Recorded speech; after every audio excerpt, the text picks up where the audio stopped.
ॐ भूर्भुवः स्वः तत्सवितुर्वरेण्यं भर्गो देवस्य धीमहि धियो यो नः प्रचोदयात् ॐ शान्ति शान्ति शान्तिः. Namaste, my dear friends. In this video I am going to start Viveka Chudamani with verse number 151. One cannot quench one's thirst by eating the moss. Drinking water alone can quench thirst. Identification with the seeds will never give anyone lasting happiness. Realization of one's true nature alone will give eternal bliss. The moss is not water, though it is born out of water. The five seeds, Panchakosa, are not the self, though they are born out of the Atman. Stanza 151. Pancha nam api kosa nam apvade vibhatayam shuddham nitya anand karsah Partay grupah par swam jyoti. When all five seeds have been negated, the self is apprehended as being the essence of everlasting bliss, as the indwelling self-effulgent spirit supreme. The five kosas have apparently arisen from the Atman. They have their individual properties and accordingly their definite sets of experiences. However, their tragedies and comedies do not belong to the Atman, the consciousness. When I, the conscious entity, withdraw from them all, the subject illumines itself, since consciousness is self-effulgent. This consciousness is eternal, nitya. Eternal is that which is not conditioned by the past, present, and future. Reality is eternal bliss, Nityananda, a bliss that is not conditioned by time. Time is a concept of the mind, and hence this bliss is an experience transcending the mind. Also, it is of one essence, eka rasaha, changeless, uncontaminated, and eternal. This Atma is realized subjectively, deep within the heart, and not objectively as something existing somewhere outside. When the dreamer becomes the waker, the dreamer ends. Similarly, when I come to apprehend the Paramatman, I realize how baseless and stupid it was that I had considered myself to be this little Jivatman. Stanza 152. Atma anatam vivekah kartavyo bandha muktaye vidosha tannaiva anandi bhavanti swam vigyayasatchidanandam.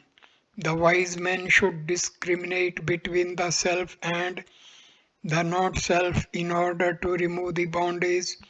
Only then does he know his own self to be absolute existence, knowledge, bliss. Only then does he become happy. Those who walk this path of jnana have always to distinguish between the Atman and Anatman.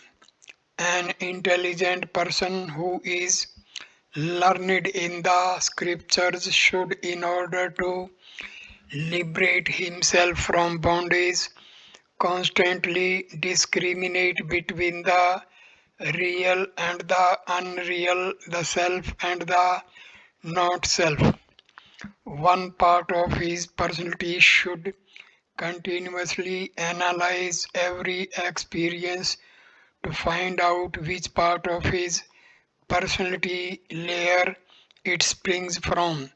Having ascertained clearly that such and such an experience belongs to the body or the mind or the intellect, he should direct his attention upon the self and feel that the experience belongs to the equipment, not to the self, which is his real nature.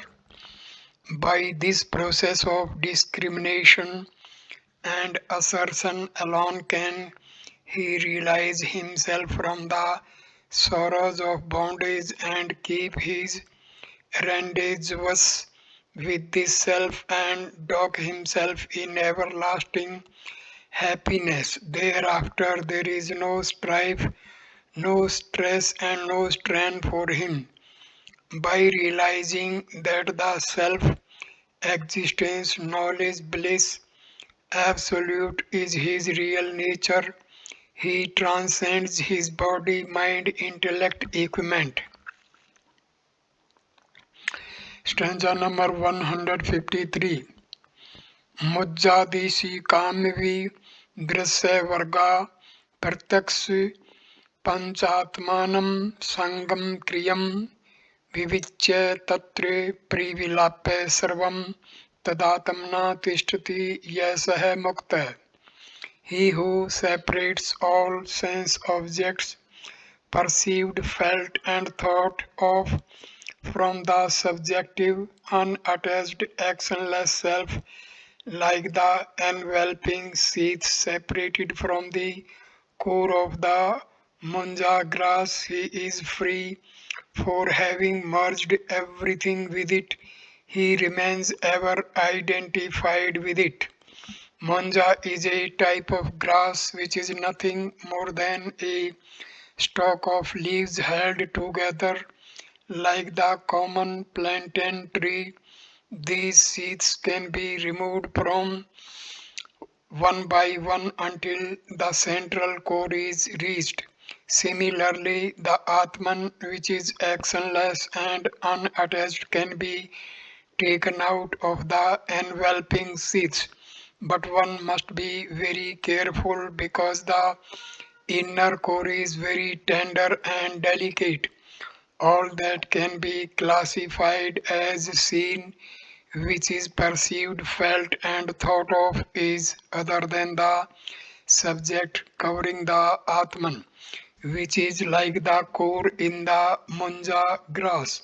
The BMI and OET are the objects perceived which veil the self, just as the soft, tender core of the munja grass can be reached and revealed by removing sheath after sheath, so too all the coverings of the self can be removed, and the Atman, which is unattached and actionless, can be reached.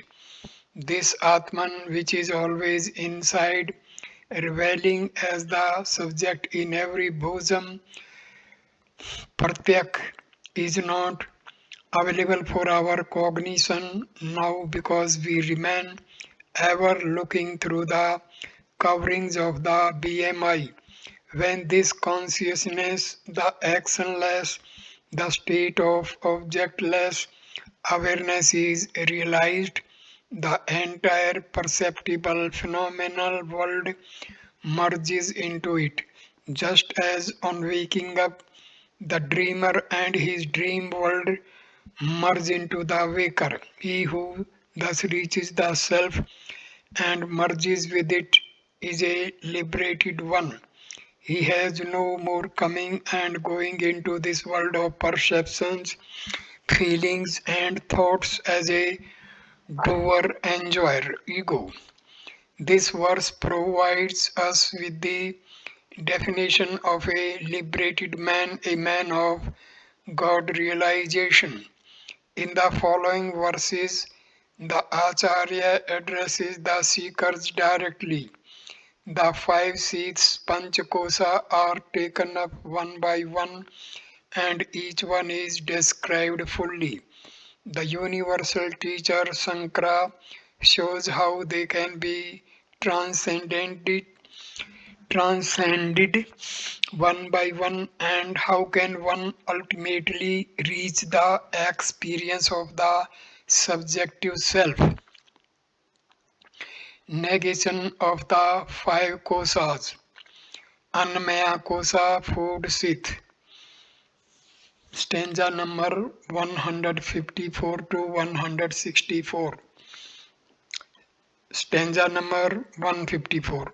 Deho देहो ये अन्नम भवनो अन्नम यस्तु कोशः यश्चान्येन जीवति विनश्यति तद्विहीन तव चरम मांस रुधिर शिथिर पुरुषराशि स्वयं भवित महति नित्य शुद्ध. The body is a product of food. It constitutes the food sheath. It exists because of food and dies without it. It is a bundle of skin, flesh, blood, bones, and filth. Never can it be the self-existing, the eternally pure Atma. From this verse onwards, there is deep reflection on each of the 5 seats of the human personality. One by one, they are taken up, exhaustively investigated, reflected upon, and as a result of this deep and unbiased reflection, each one is in turn negated. These 10 verses discuss the physical body, the food sheath.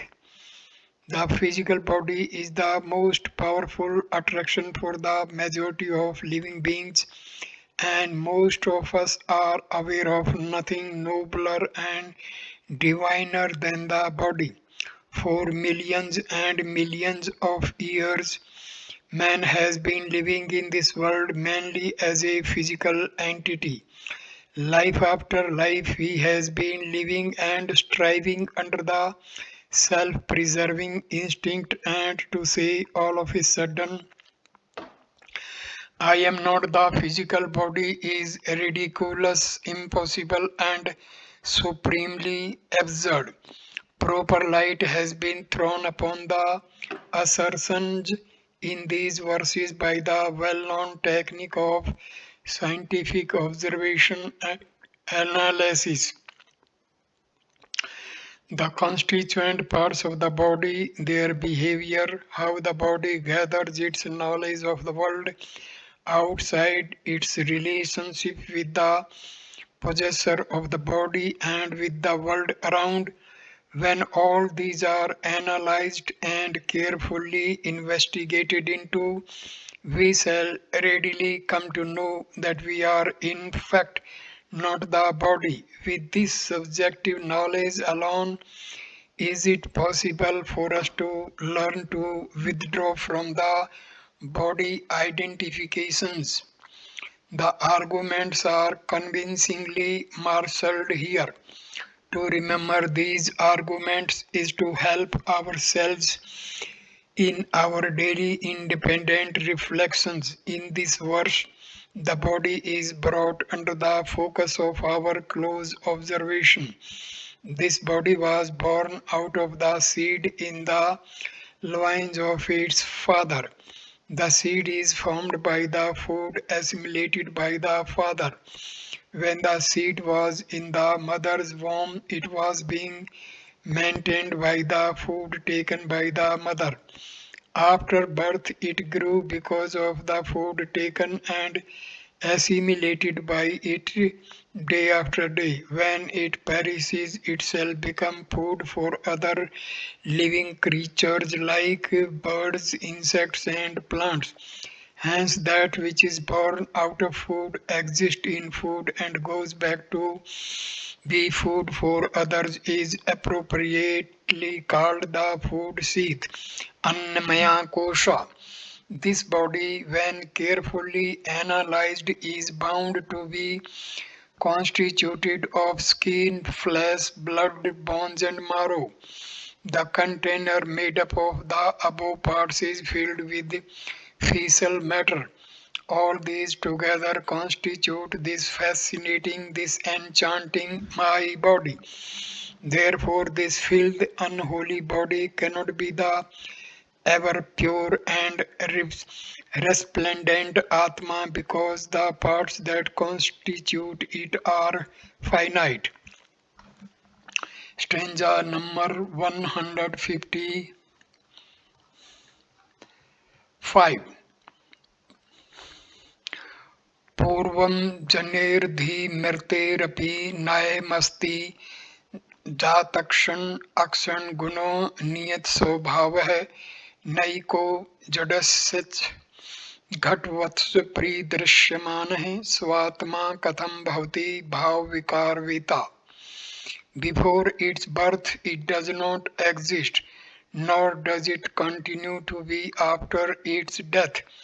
It lasts only for a short period.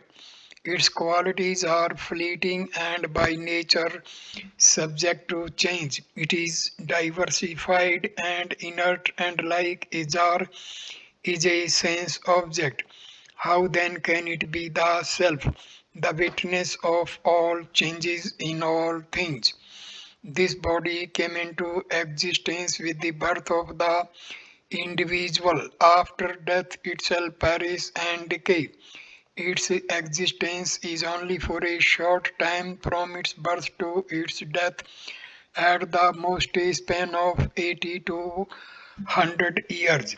From the concept of infinite time, 80 or 100 years are most insignificant. Indeed, this body is very short lived. Psychologists have discovered that no dream can last for more than 1.5 minutes. Within this short time span, we dream sometimes the experience of many years. From the concept of the waking time, the dream time is very short. From the vision of infinite time, our lifespan too is very small. The concept of time itself is relative. During this short period of time, while the being resides in the body, the nature of the body changes from moment to moment. Now it is happy, now unhappy, now sattvic, now rajasic. A good man becomes bad and a bad man good. All the time the gunas are changing. The changes physical, emotional, and intellectual cannot be stopped. Their expressions continuously manifest through the body. As long as the body is carefully looked after, it lives. If we neglect it, even then it lives. Now it is up to each one to decide whether looking after it is necessary or not. It lives because of its destiny, prarabdha. The nature of this body is most uncertain and unsteady. It can never be predicted with exactitude. Also, there is not such just one body. Each one has his own body, different from all others. How then can this be the Atman which is one without a second? The body by itself is inert. It is not conscious. My clothes move where I move, but they have no independent movement. When the individuality presiding over the body's activities departs, it perishes like a pot or a jar. It is an object of perception. It has no knowledge or consciousness of its own. It is not the perceiver, but as an object of perception, it is the perceived. It merely helps consciousness to be conscious of the world of objects through it. It is only an instrument for consciousness to function through. Just as a telescope by itself cannot see distant objects, but an intelligent observer alone can see them through the telescope. Similarly, consciousness functions through the body. How then can this inert body be the consciousness which is the knower of all thoughts and thought modifications? In this verse, we have arguments to indicate that the body cannot be the self, for indeed it is nothing but a cancerous growth on the Paramatman. Stanza number 156. पाणिपादादि मानदहनो अनात्मा व्यंगेऽपि जीवनात् तत्तच्च रक्तेन नासाश्च न नियम्यो नियामकः. The body which is made of arms, legs, etc. cannot be the Atma, for even if these organs are amputated or removed, it continues to function efficiently. It is thus subject to the rule of another and cannot be the Atman, the ruler of all. This body is constituted of limbs such as the hands and the feet. Even if the limbs are amputated, the body continues to live. The life is not hands and legs. The functions of the limbs are specific. Normally, one limb cannot perform the function of another. Eating food with the legs or moving about on the hands is not possible. But the self is omnipotent. This body is regulated and controlled by the subtler personalities of the man. That which is controlled by others cannot be the Atman, the controller of everything. Here then are more arguments to reflect upon to realize that I cannot be this body. Stanza number 157. देह तद मत करम तद अवस्थादि साक्षिणः सत एव सबतः सिद्धम तद्वैलक्षणे आत्मनः. It is self-evident that the Atma is the enduring reality, that it is different from the body and its characteristics, its states and activities, that it is a witness of them all. The Atman is the witness of the body, its nature, its activities, its states, etc. That which is the witness of thing cannot itself be thing observed. The seer is always something other than the seer. Therefore, it becomes clear that the Atma is something other than the body, and that the body is not the self. This is yet another argument to prove it. Salleram Silla Lipsto Malmutro.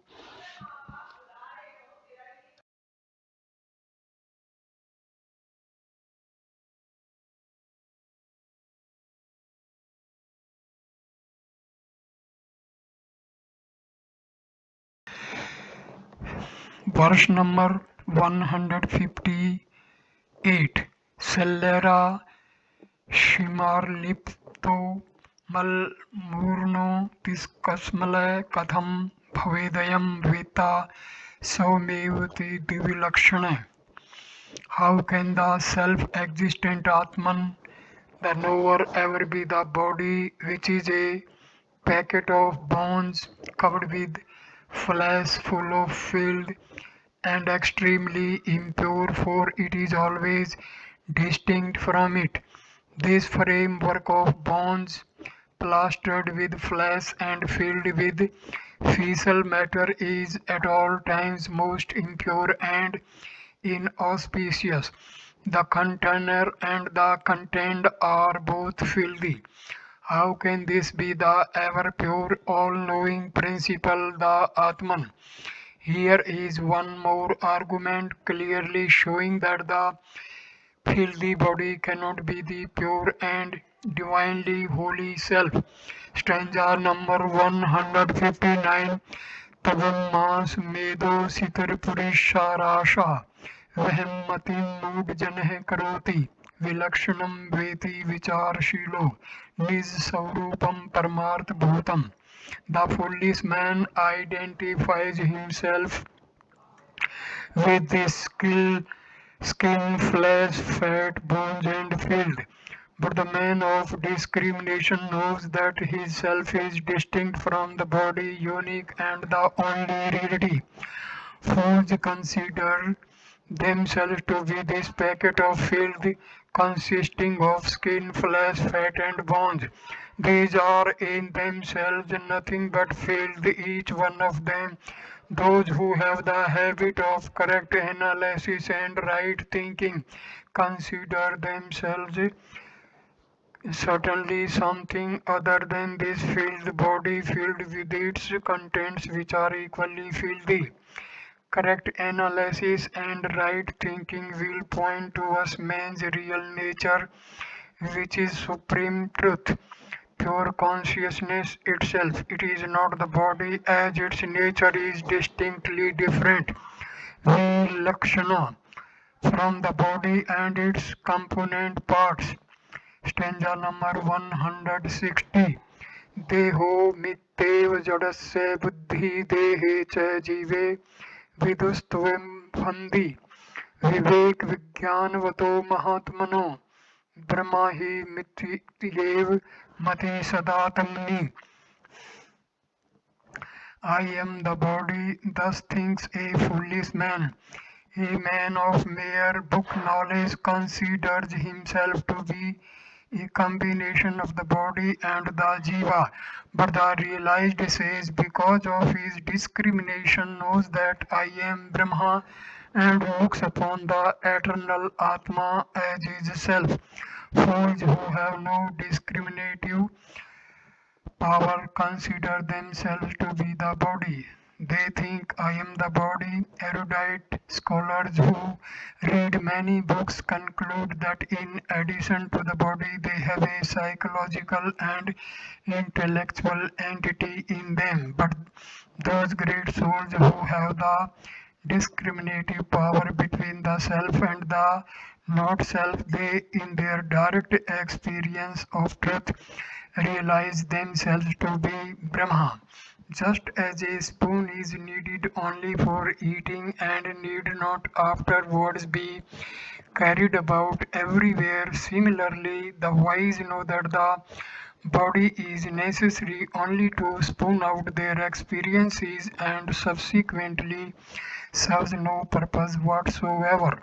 This verse explains the three schools of philosophy prevailing in India. The three great masters Madhva, Ramanuja and Sankara studied the same Upanishads, experienced and explained the same truth, but while expounding it, they propounded three different schools of philosophy. They are dualism, Dvaita, qualified non-dualism, Visishta Advaita, and non-dualism Advaita.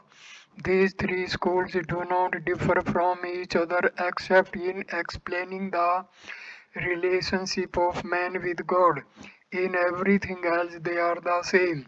They all consider that the life of the flesh is not the goal of life. All of them assert that there is a great reality to be experienced and consider that the life of the flesh is full of sansaric sorrows. They hold that the experience of that reality is the acme of evolution, the state of complete fulfillment. They all accept and base their arguments upon the declarations of the Upanishads, the Brahma Sutras, and the Bhagavad Gita. Therefore, the difference in their explanations should be considered as having been due to the difference in the types of students. they addressed during their respective times. Some students, in their total identification with the body, consider themselves to be the body. Such students can have but one relationship with the Supreme, that they are entirely different from it. Accordingly, they have been told that they are entirely different from God. Such students are addressed by Acharya Madhava, and his school of thought is known as Dvaita or dualism.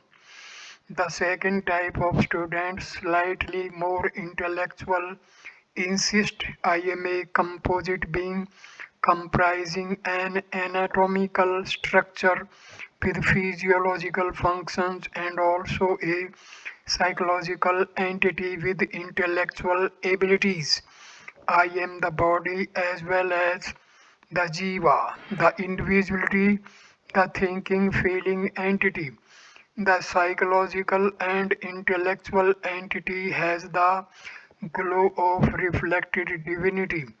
Just as in the achievements of an artist or a scientist, there is certainly a spark of divinity. Such students are addressed by Sri Ramanujacharya. He says, "You are not separate from truth.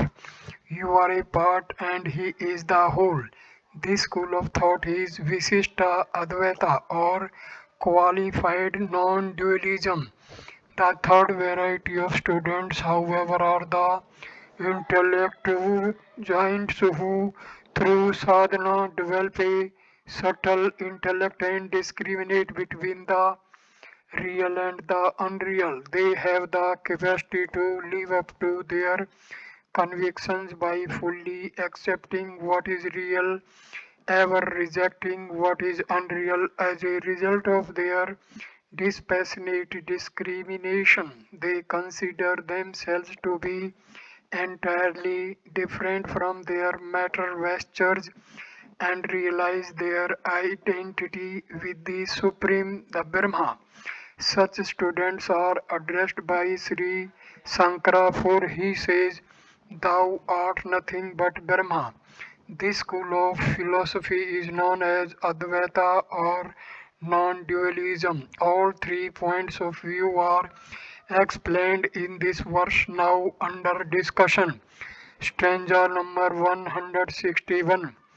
अत्रातं बुद्धि तज्जे मूढ़ बुद्धे वंगमास मेदो शिथिरपुरीश्रासौ सर्वात्मनि ब्रह्मणि निर्विकल्पे कुरुस्व शांतिं परमा भजस्व.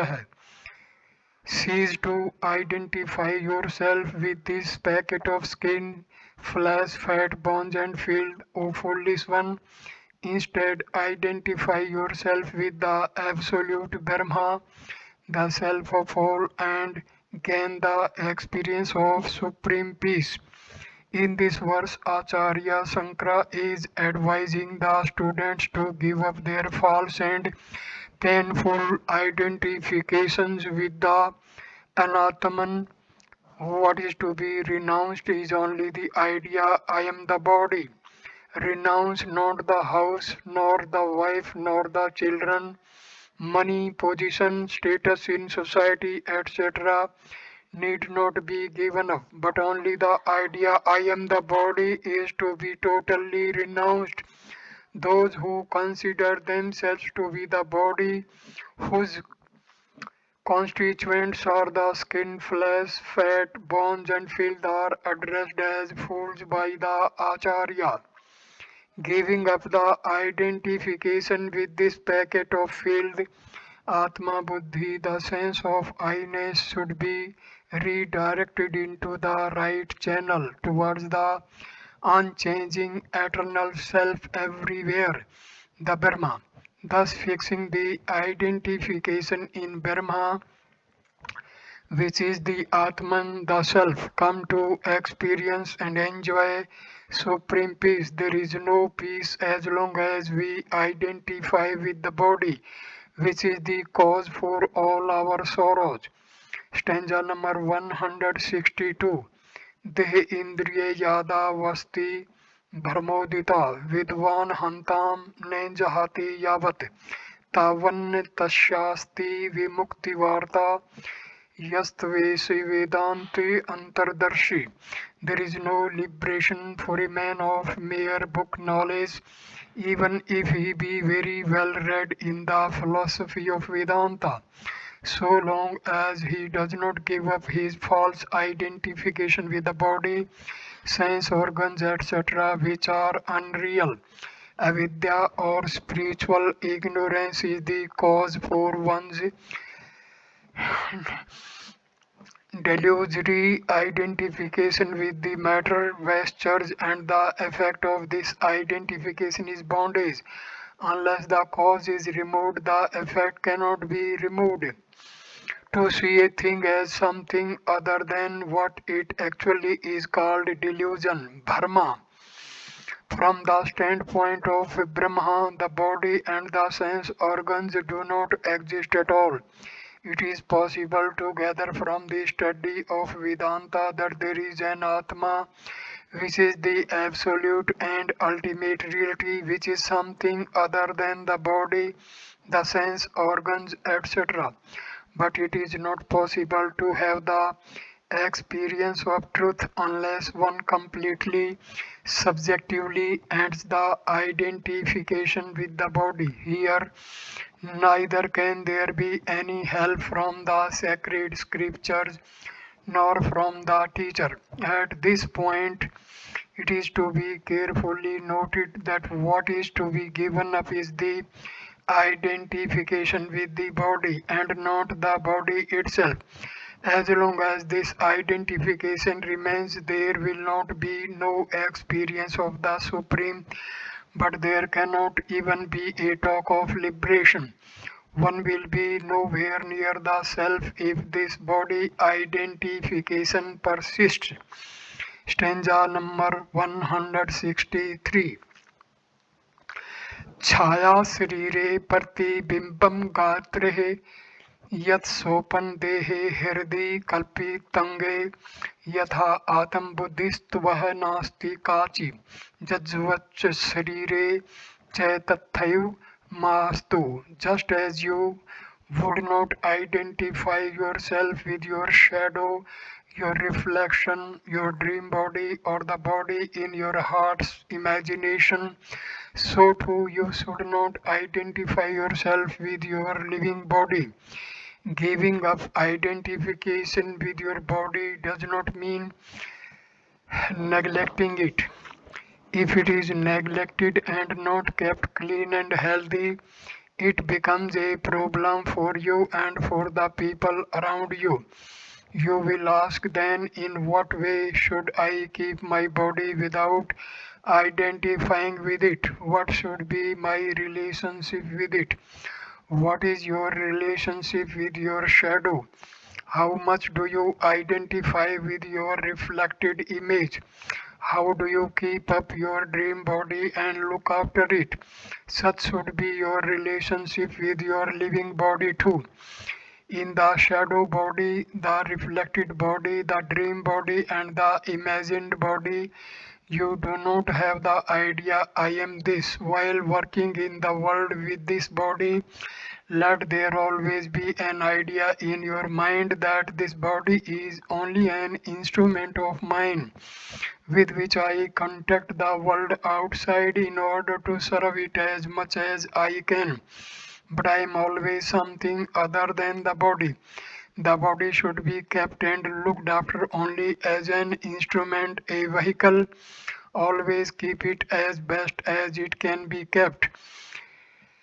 Take out of it as much work as is possible so that vasanas may get exhausted, for if it falls away in death prematurely without exhausting the vasanas, another body will have to be taken, but do not get attached to it. Free as you are, be free and use the instrument efficiently, continuously. In the last line, with the peculiar usage of the negative ma, ought not to instead of the usual negative na, don't, Sankara implies more of a humble request than a categorical warning. He means it would be good for the sadhak if he were to maintain this mental attitude towards his physical body.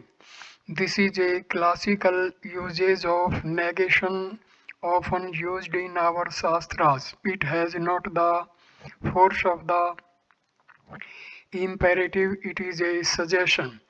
Stanza number 164. De atam dhirev nirnam siddhya janmadi dukh prabhavasya bijam yat sat satvam jahitam priyatnam tyakte tu chittene punarbhavasya. For those who are attached to the unreal, identification with the body is the seed from which the misery of birth, etc., stems forth. Therefore, put in all your efforts to destroy it. There can be no chance of rebirth if this identification caused by the mind is renounced. This verse concludes the reflection upon the body. The body, like all other objects in the world outside, must undergo the fivefold change: birth, growth, disease, decay, and death. Every change has inherent pain and consequent sorrows in it. When identified with the body, one has to undergo all the sorrows which arise from it and its unavoidable modifications. Therefore, the cause for these sorrows is the identification with the body. The idea that I am the body is the seed from which all these sorrows stem forth. So the only way to get rid of these sorrows is to renounce this devastating identification. Each one of us has been living with this identification for ages, all through our many past lives. Any amount of study and logical arguments will not help us to stop this identification. At times, no doubt, we may feel that we are not the body, but the very next moment, alas, we fall back into this natural delusion. Acharya Sankara advises us to give up this identification through effort, practice, and exercise of all the will. Prayatnat. Prayatnat. Time and again, we are required to study and reflect, to feel and think, to contemplate and meditate that we are not the body and that we are the supreme reality. When this study and contemplation has taken deep roots in our understanding, Chitta, and when glimpses of reality are perceived, then there is no more any becoming. Becoming means getting subject to change. These fivefold changes will not affect the individual who has disengaged himself from the sense of being the body and has identified himself with the nature of the Supreme Self. When the idea I am the body is removed from the intellect, when the subtler equipment is disengaged from the body, then there are no more any vasanas in the inner equipment. The body will go on like a car for as long as its momentum lasts. Therefore, since it has no more vasanas for taking up another body, the individual crosses all becoming. The analysis of the body, Annamaya Kosha, is over with this verse. Next is the Pranayama Kosha, the vital air sheath, also known as the physiological layer of man's personality. So I conclude this video at this stage. Next video will start with stanza number 165 and topic will be Pranayama Kosha, vital air sheath. Thank you for watching this video. Namaskar, Namaste.